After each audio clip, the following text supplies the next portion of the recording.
आप देख रहे हैं ENI live next generation media.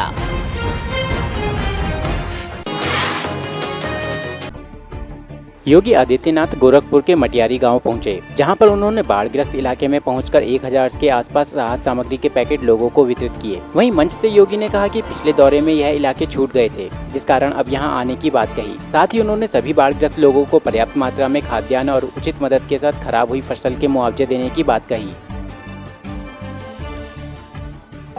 उन सभी के प्रति मेरी संवेदनाएं हैं जो बाढ़ से प्रभावित रहे हैं।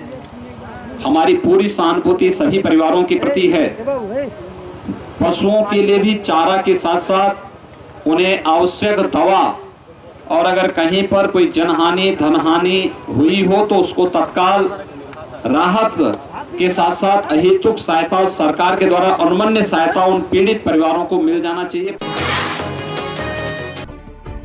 जौनपुर के चित्रकूट में शहीद हुए सब इंस्पेक्टर जेपी सिंह के घर राज्य मंत्री स्वतंत्र प्रभार महेंद्र सिंह और एडीजी पहुंचे, जहां उन्होंने शहीद को श्रद्धांजलि दी। वहीं राज्य मंत्री ने कहा कि सब इंस्पेक्टर अदम्य साहस और वीरता से लड़ते हुए वीरगति को प्राप्त हुए हैं। साथ ही शहीद के परिवार को सरकार की तरफ से कुल 50 लाख रुपए और परिवार के एक सदस्य को सरकारी नौकरी देने की बात कही, जिसके बाद उन्होंने वीरता पदक भी दिए जाने की घोषणा सरकार द्वारा जल्द करने की बात कही।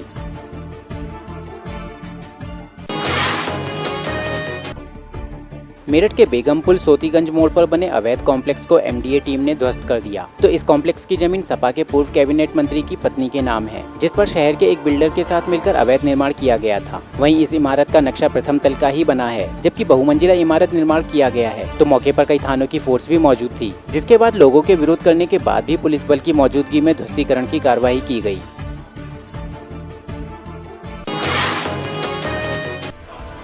बांदा में एक अनियंत्रित बस के कारण बड़ा हादसा हो गया। बताया जा रहा है कि बाइक पर सवार 3 लोग कहीं जा रहे थे। वहीं तेज रफ्तार से आ रही रोडवेज बस बाइक को कुचलते हुए सड़क किनारे बने कच्चे मकान से जा टकराई। तो इस हादसे में बाइक सवार की मौके पर ही मौत हो गई, जबकि 2 अन्य महिला सवार गंभीर रूप से घायल हो गयी। हादसे के बाद बस ड्राइवर फरार हो गया, जिसके बाद सूचना पर मौके पर पहुंची पुलिस ने घायलों को अस्पताल भिजवाया, साथ ही शव को भी कब्जे में ले लिया। बांदा में एक निजी स्कूल की बस छुट्टी के बाद बच्चों को छोड़ने के लिए निकली थी। वहीं बस का अचानक ब्रेक फेल हो गया और वह विद्युत पोल से टकरा गई। तो वहीं बस में उस समय लगभग दर्जन भर स्कूल के बच्चे सवार थे। वहीं बस की स्पीड कम होने के चलते एक बड़ा हादसा होने से बच गया। हादसे में बस के कारण पास का एक घर क्षतिग्रस्त हो गया और विद्युत पोल भी टूट गया। तो अब इस संबंध में बिजली विभाग के जेई का कहना है कि इस मामले में जाँच कर आवश्यक कार्रवाई की जाएगी।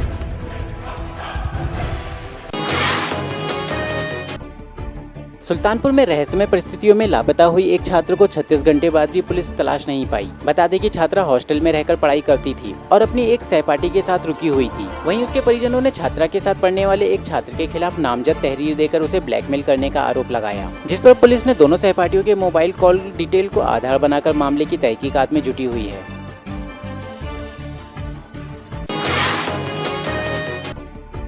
फरखाबाद में बीजेपी सदर विधायक के पारिवारिक लोगों को एक पत्रकार को पीटना भारी पड़ गया। बताया जा रहा है कि पत्रकार विधायक समर्थकों के द्वारा पीटे जा रहे एक युवक को कवरेज कर रहा था, जिस पर उसे भी विधायक समर्थकों के द्वारा जमकर पीटा गया, जिसके बाद समर्थक 2 घंटे तक मौके पर जमकर तांडव मचाते रहे। साथ ही मौके पर मीडिया कर्मियों के साथ भी गुंडई की गई। तो पुलिस ने मौके पर जाकर मामले की जानकारी ली।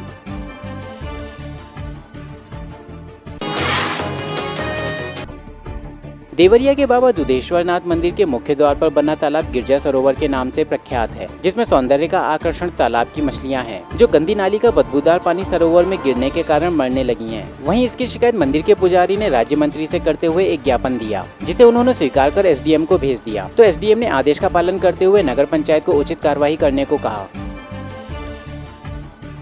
जहाँ तक मछलियों का प्रश्न है, यह कार्यदायी संस्था जो है, जो बाहर काम करवा रही है, जो भी हो पर्यटन विभाग से, वो एक सीवर बना दिए। वहाँ सीवर ओवरफ्लो होता है, उसके कारण जो है पानी जो है पोखरे में चला जाता है। बरसात में ओवरफ्लो हो जाता है बारिश के पानी की वजह से, हो सकता है उस कारण से भी हो। उमरिया में रासायनिक खाद के भंडारण करने का काम राज्य सहकारी विपणन संघ को दिया गया है, तो वहीं यहाँ के गोदाम प्रभारी और सेल्समैन मिलकर काले कारोबार को अंजाम देने में लगे हैं, जिसमें व्यापारी गाँव से खाद थोक में ले जा रहे हैं और किसानों को केवल 10% छूट का ही लाभ मिल पा रहा है। तो अब कालाबाजारी की सूचना पर मीडिया के मौके पर पहुँचने पर सेल्समैन फरार हो गया। मामले पर जिला कलेक्टर ने DDA द्वारा जाँच करने के बाद कार्रवाई की बात कही। उसमें जांच करवाई है और वो जो खाद कहाँ से प्राप्त हुआ, कैसे प्राप्त हुआ, उसके संबंध में DDA ने जांच किया है और उसके अंतर्गत कार्रवाई उन्होंने किया है अधिनियम के अंतर्गत।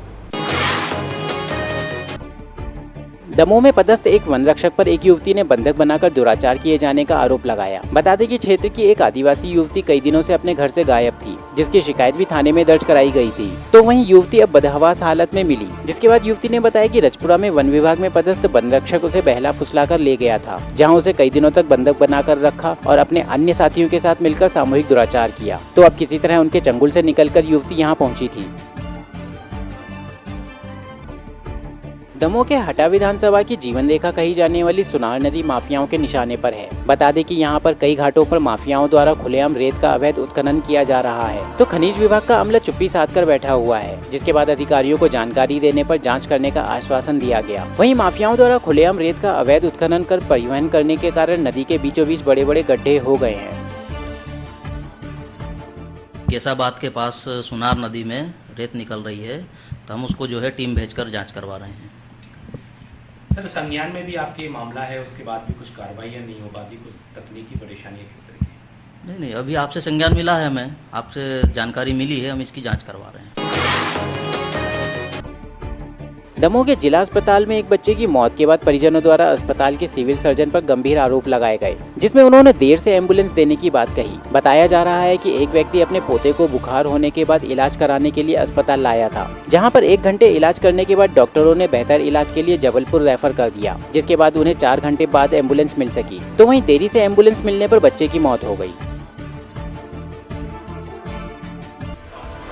दमोह के छतरपुर स्टेट हाईवे पर एक दर्दनाक हादसे के बाद इलाके में मातम फैल गया। इस दर्दनाक हादसे में पति पत्नी की मौत हो गई, तो परिवार के बच्चे बाल बाल बच गए। बता दें कि हाईवे पर लोहे के गार्डर से लोड ट्रक अनियंत्रित होकर सड़क से कुछ दूर बने एक मकान में जा घुसा, जिससे एक व्यक्ति और उसकी पत्नी ट्रक की चपेट में आ गए। जिसके बाद आसपास के लोगों ने पुलिस को खबर की, तो पुलिस ने रेस्क्यू ऑपरेशन चलाया। वहीं इस हादसे में ट्रक चालक को भी गंभीर चोटें आई, तो पुलिस ने मामला कायम कर जाँच शुरू की।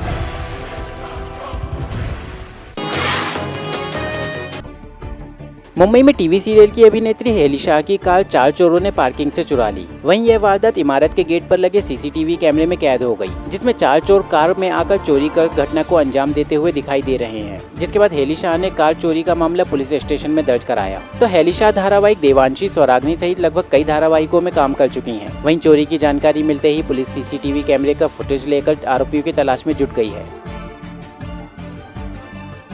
आसपास बहुत सारे CCTV कैमरेज लगे हुए थे, तो पुलिस ने वहाँ पर चेक किया। सो एक्चुअली पता चला कि 3-3:15 बजे वो कोई आए 4 लोग किसी और गाड़ी में, सो आई एम श्योर वो भी चुराई हुई होगी और उसके साथ मेरी भी उठा के ले गए। बाबा राम रहीम के पिछले 15 सालों से साध्वी शोषण मामले में आने वाले फैसले के चलते मोगा में पुलिस प्रशासन द्वारा सभी पुख्ता प्रबंध किए गए हैं। वहीं SSP ने खुद सुरक्षा प्रबंधों को अपने हाथ में ले रखा है। तो दूसरी ओर धारा 144 के बावजूद भी डेरा प्रेमी डेरे में इकट्ठे हो रहे हैं। तो वहीं फिरोजपुर लुधियाना रेल और बस सेवा को बंद कर दिया गया है।